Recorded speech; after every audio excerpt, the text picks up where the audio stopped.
Hi library friends, it's Miss Michelle here, and I am here to introduce and to start off with our first video for our book recommendation bingo. So hopefully you watched my little promo video about it, so you kind of have an idea of what to expect, but just in case you missed it, this is our book recommendation bingo board. So you can stop by the Just for Kids section in the library and pick up one of these packets. Has your board on the front, and you can see each week, or each box has a week. So the first box, week 1, but they don't necessarily go in order. And you have a couple of free spaces here on the board as well.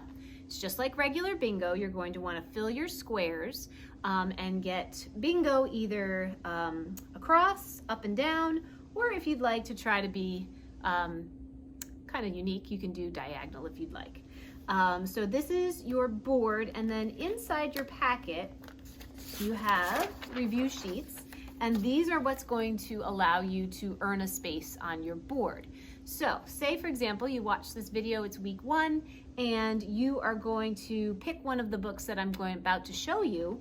You can write a review sheet for that book. You want to put your name. Week 1 would be where you put there for the week 1 recommendation, the title and author of the book, and then you can go ahead and fill this out. You can bring it back to the Just for Kids section, or you can email it to me if you like, and then you're going to earn this week 1 spot on your game board, okay? We're going to be doing this for 12 weeks, so you do not have to do every single week. You can spread it out, but you want to make sure that you see what weeks you need to do in order to earn bingo, depending on where your board is headed, okay? So that's a real quick rundown of what this game is all about, because spring for the Goshen Library is going to be full of fun and games. Okay, so our week 1 books are going to start with, I'm going to start with the picture books. And so the first one that I'm going to show you is called The End Almost, and it's starring a cute, lovable bear named Donut. It's by Jim Benton, and you can find it here in the library, or a lot of other libraries do have it, so if you can't find our copy, you can always request a copy. And basically the reason why I love this story, it's very interactive. I use it in story time a lot, which is a lot of fun, and it's kind of breaks that wall between author and reader, because the author is actually talking to the character in the story. So Donut is kind of mischievous. He doesn't want his story to end. He wants it to keep going. The author is telling him it's over, and he does not believe him. So there he is. So if you're looking for a really funny, really interactive, a book that you can read over and over again, try The End Almost by Jim Benton. So that's our first one. Next, we have Aobami and the Names of the Animals, and it's by Pilar Lopez Avila, okay? And this story is more like, almost like a fable or a folk tale, and it's about a little girl who wants to go to school. And she hadn't had the opportunity to go to school before, so she's very excited, and she has to follow a path to get to school. And in doing that, she gets a little lost. So what she gets is some help from some of the animals that she meets along the way. Now, some of these animals are kind of dangerous. So the way that she gets around them is she asks them what they'd like, and they would like her, since she's going to school and going to learn how to read and write, they would like to have their names written down on a piece of paper. So she promises to do that for all of the animals, and then you'll see what happens after she does that, if she makes it to school, and then what happens after that. So this is a really great, beautiful story. The illustrations are very lovely, and you can see on the end papers, you have all the cursive writing here, the alphabet, so you learn to write, and it's on the back side too. Okay, so if you're looking to practice your letters, you might want to be interested in reading this book. But it is a really good fable story. All right, so that's another one. The next one we got is a picture book that's a little bit more for an older reader. It's called Chloe and the Lion, and it's by Mac Barnett. And this one's kind of cool. Again, illustrations are great. And it does that same thing where it breaks the illusion of the story by bringing the authors into the book. So as we kind of flip through here, we see a lot of claymation, which is kind of fun and cool. Something different, right? And so it's very mixed media because look, she's kind of drawn in, and it's written a little graphic novel style. You have some blocks and then you have some big pages, but look at that big dragon. Oh my goodness. Well, here are the author and the illustrator having a discussion because they originally wanted the book to be about a lion and he put in a dragon. So they have to have all of these words and excitement. You have word bubbles here. You got all these crazy things happening. So this story is really funny. It's really crazy. And it kind of gives you a little insight into collaborating and what it goes into take to make a story and make a book. So that's another one that's really fun. Chloe and the Lion. All right. The last picture book for this week is going to be The Hallelujah Flight by Phil Bildner. And this is actually based on a true story. So I'm going to read you just a little tiny bit on the front here because there's a note from the author. And this is about a man named James Banning. And he was the first black aviator to obtain a license from the United States Department of Commerce. And he was an ace stunt pilot. He was in aerial shows at the Bessie Coleman Aero Club. And most famously, in 1932, he was the first African American to complete a transcontinental flight. So this picture book kind of goes through how he gets his first plane and all the things that he needs to do in order to figure out how to fly and all the challenges that he faces in order to fly. And I just think that's such a great picture. It captures all that freedom if you want to be a pilot and be up there soaring through the sky. So this is a great one that you can kind of get a little history and a great story at the same time. So those are our picture book selections. We're going to move on to some easy reader selections. So a lot of the easy reader selections are going to be books that are kind of series books. They kind of have a grouping together. So I'm choosing just one, but if you read a book that is in the same series, so for example, this is What This Story Needs Is. That's kind of the series. So there's a bunch of different ones. I chose A Pig in a Wig because I just think that's quite funny. But if you read any of them, they will count toward your week 1 square, okay? So What This Story Needs is A Pig in a Wig, and it's Emma Vergian. And so this story is really what we call a phonics reader because it's using the short vowel sound. And so it's pig in a wig, so that short I sound.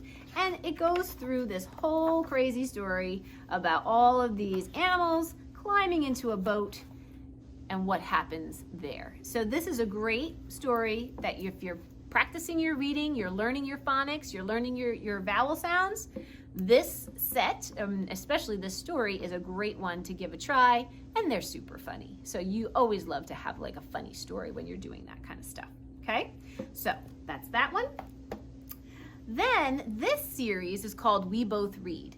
I love this series. I think it's a great first way to dive into reading, but it's also great to read together because if you open it up, you will see that on this side we have text that someone who's reading with you, maybe mom or dad or older brother or sister, is reading with you, will read this side, and then your responsibility is to read the opposite side of the page, okay?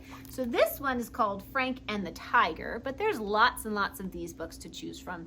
And again, if you choose a We Both Read book, that will count toward your week 1 square, all right? So illustrations are always great, and it is a lot of fun to read stories together. And if you notice, the harder words over here on the parent page are bolded just like they are on the child's page. So it's a really great way to practice your reading, to have fun together, and to share a story together. So that's that one. Moving on, we have another great character and another great series that I love in our Easy Reader collection, and that's Binky. Binky the Space Cat. So this one I've chose is Binky to the Rescue, and he is a cat that thinks he belongs in outer space. He's an astronaut, and his house is his mission control home base that he needs to protect from aliens, which are flies. So he gets into all kinds of trouble trying to figure out how he's going to do that. So you can see it's written in a very much of a graphic novel style with word panels and bubbles here. And you can see Binky just can't seem to keep himself out of trouble for a cat. And if any of you have cats, you know that that is true. So once again, if you read any of the Binky books, that will count toward your week 1 square. Okay? All right.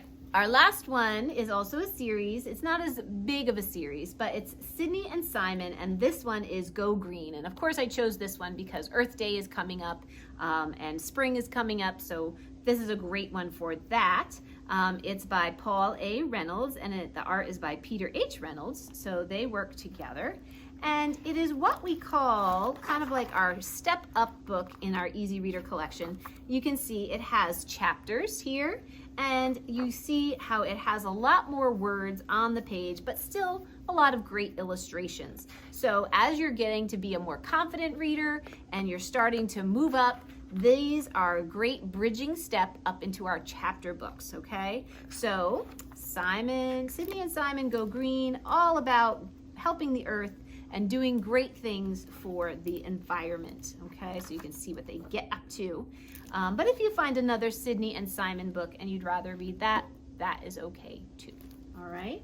Some of these easy readers are also on our Hoopla app, so if you can't get them in physical form, you can also use our Hoopla digital app to get access to these, all right? Okay, on to our chapter books. So again, another kind of easier chapter bridge book. This is Inspector Flytrap. So if you like kind of silly, funny stories, but you also like mysteries, this might be a good series for you to check out. It's by Tom Engelberger, okay, who also wrote, I believe, Origami Yoda. And if you open it up, you can see our good old friend, Inspector Flytrap. And there he is. He's a Venus flytrap. He's a plant, you guys. So how does he solve mysteries? Well, you're going to have to read the book to find out, but he does have a trusty sidekick, Goat. And as long as the goat doesn't eat the clues, they can usually figure it out. So you can see here, here's the goat eating away at the table of contents. And so here's the big deal mystery of the stinky cookies and another big deal mystery of the missing rose. So you get a couple of mysteries per book, and you can kind of take a look. And these, you see it's a little bit, again, more words on the page, some illustrations still there, so definitely very accessible. And like I said, quite funny and a good mystery story to start to explore those mystery books, okay? All right. Now we have Finding Wonders, 3 Girls Who Changed Science by Janine Atkins. So this one is totally different from what I showed you just before. This one is actually based on real facts and historical figures, and it is actually written in verse. So it's kind of written in poetry.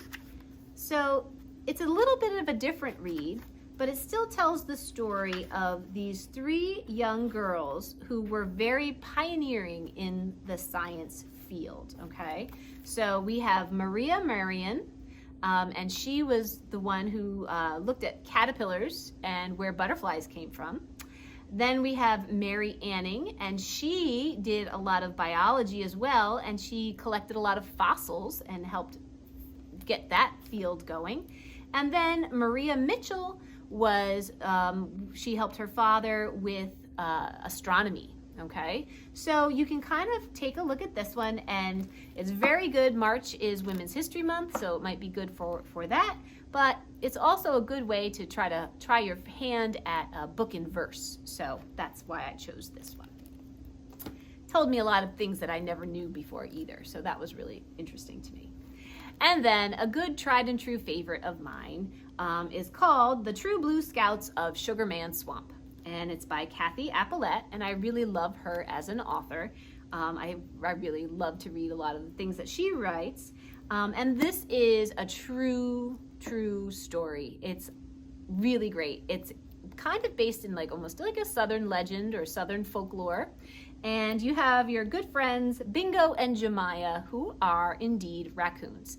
And they are part of the official Sugarman Swamp Scouts. And so their job is to pay attention for anything that could be going wrong in Sugarman Swamp and to wake the fabled Sugarman who watches over the swamp and protects it.